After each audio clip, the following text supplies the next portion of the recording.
წყალი ჩვენ არა გვაქვს. დენი ჩვენ არა გვაქვს.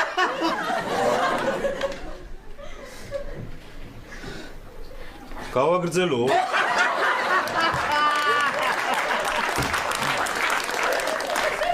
თქვენ გავგზავნით და იქნებ თქვენ გავაგრძელოთ. მაბატე შემოგჭი. კარგით, აბა მოგახსენებთ რა პრობლემებიც აგვაქვს.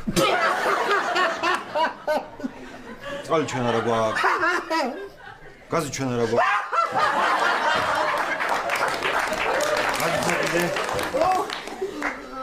ადა რაც თქვენს ჩაიწერე? ყველაფერი ჩავიწერე ბატონო კახა ეხლა მოგახსენებთ. დიახ. ესე იგი რა მაინტერესებს ისიც თქვენ დიდი ხანია რაც წყალი